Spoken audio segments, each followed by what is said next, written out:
Continuing my review of Titans of Void-Nui, this is my review of 8733. Axon contains 196 pieces and retailed for $20 back in 2006. Now, if you want this used, you're paying $75 up to $100, but brand new, you're paying up to $500, and that's a lot. That's a lot of money. Axon is a powerful warrior, a part of the Order of Mata Nui, tasked with guarding the Mask of Life. While on Void-Nui, he was in constant battles with his former best friend, Brutaka. His mission didn't quite align with the Toyonaika, but he did manage to help them out along their journey. Looking at the box, we got Axon in the main front, of course, looking all imposing and intimidating. And also see a small image of Void-Nui in the background, and we get to see his symbol, which is just his name, and his axe in the back. On the back of the box, we just get Axon holding his axe, and we get to see Brutaka creeping in the back. That'll be the next review I do. And a little bit on the top, we get to see some of the functions it shows, like his big beefy fingers he can articulate, and his piston legs, where I like to call the knee braces, so you can bend his neck, legs, and knees and have some good posability with it. And at the bottom, we get to see a combination model between Brutaka and Axon to make Botar, and he looks really cool. I don't know if I'm going to do a review of that, so let me know in the comments if you want to see that. Spin around the top of the box, we get to just see a quick advertisement for the Bionicle Heroes game. It's just called Bionicle Game, or whatever. And on the side, we just have Axon in his same pose like we see in the front of the box. And we get to just see just Axon's symbol again. And on the other side is just a combination model. Again, Botar shows Axon, Brutaka showing them together and making Botar again. So it's nothing too special on the top of the box. So that's really about it. Outside the box, if this was a brand new sealed box, we would get 3 number bags and the typical instruction manuals, and nothing too special about it. Just the same image we've been seeing of Axon about the 3rd time, and some brief advertisement material of, again, the Bionicle game, the Game Boy Advance game, and the Bionicle 3 Web of Shadows movie. So, and just some more stuff about Legoland and the Paraka and stuff. So, you know, just some typical stuff. After a very brief 15-minute build, Axon is complete, and he looks amazing. And I would say his color scheme is pretty good. But he does share a similar color scheme with a Toa Norik from 2005, so I think that's really interesting that they have the exact same color scheme, like to a T. It's actually uncanny how crazy it is. I guess they just run out of color scheme ideas and just said, just put that in. Axon will just have the same colors as him, so yeah, so just take that. Now, the following, looking at the close-up of Axon, and he has a pretty good build, all things considered, that he is really bulky. He really feels like, you know, a Titan. Like, he feels powerful. You could see it, like, in, like, all aspects of him. Like, he, from head to toe, he is just decked out with, like, the crazy amount of detail and just this imposing look. It looks really good, but he does have a few cons, starting with the feet. I think that the feet are pretty good. I mean, they're great for stability. That stability wise, the feet is amazing, but I don't like how, I guess, square-ish the feet look. Like, you know, you have this Hordika foot on top of it to cover it up, but you know, all I could really see is just a bunch of Technic beams and pins sticking out. And the Technic pins, the blue pins, really do kind of break off the color scheme. It's not like going to destroy the color scheme, but it is noticeable. And I really wish they could just use black or red pins, preferably black. It won't make the feet look better, but at least it won't have those ugly blue pins in it.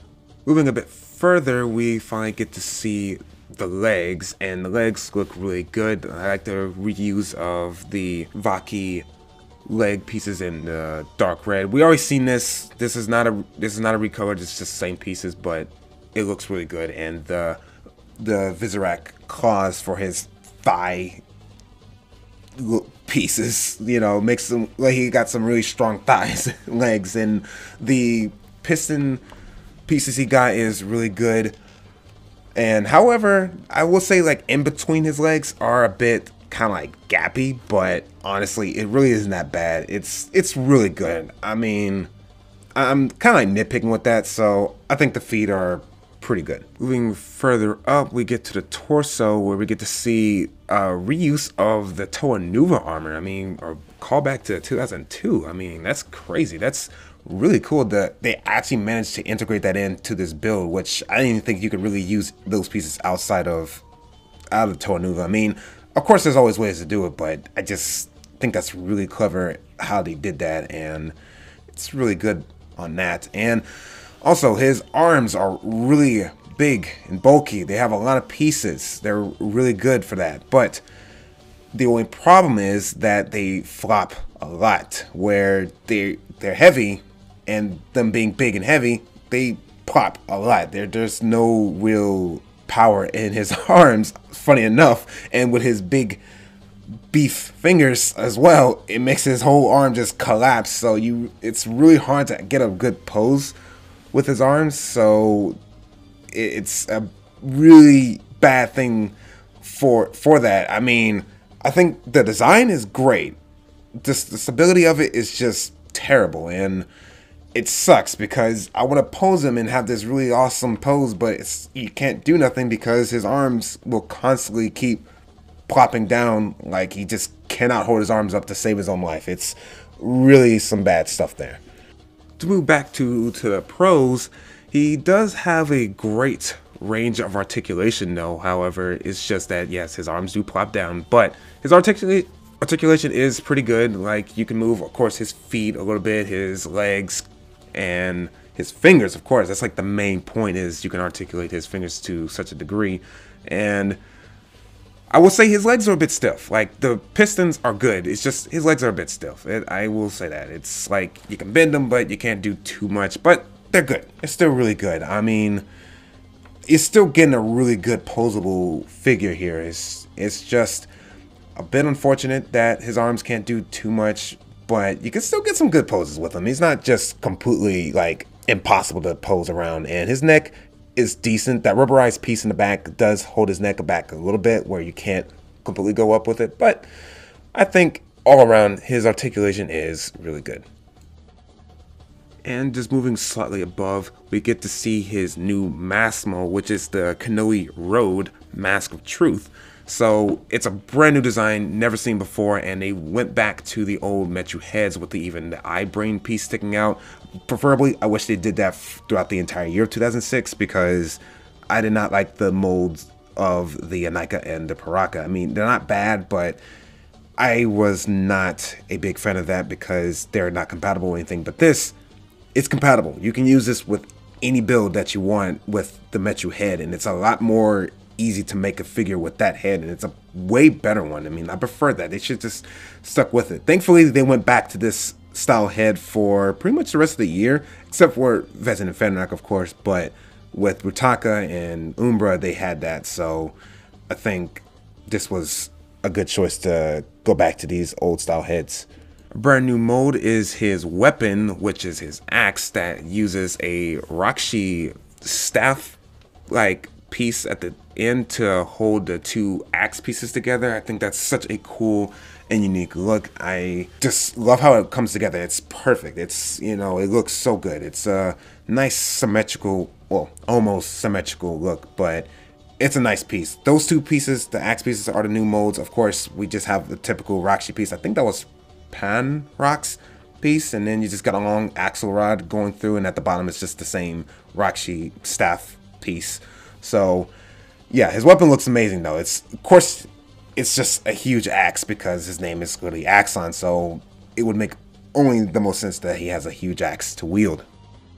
My final thoughts on Axon is he's a really good figure. I think that any Bionicle fan should definitely pick him up because honestly, these last 3 Titans I'm going to review, and Axon included in that, are the probably the best that Banco has had to offer. Now, that's just my personal opinion, of course, so you don't have to agree with me. Let me know in the comments, but I think these are the 3 best Titans. So, honestly, I would recommend getting them regardless because these are great standout Titans. If you want to get a Titan, if you want just, you know, a good one to get, Axon's good to get, Brutaka's good to get, Vezin Fenrek, but for right now, definitely get Axon. The score I give him is an 8-7. He's really good.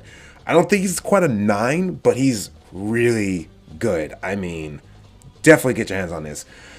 I mean, you could get it brand new, but honestly, you can get used because you're not going to get anything super special by getting it brand new other than, I guess, the pieces being fresh and new. So definitely get it used, save some money. But those have been my thoughts, and I would appreciate yours down in the comments because I read every single comment. And with that, I will bid you all adieu. But before you go, please subscribe to the channel and give the video a like. That's all I ask. Okay, bye everyone. New giants from Bionicle. Brutaka is a mighty warrior, but a traitor.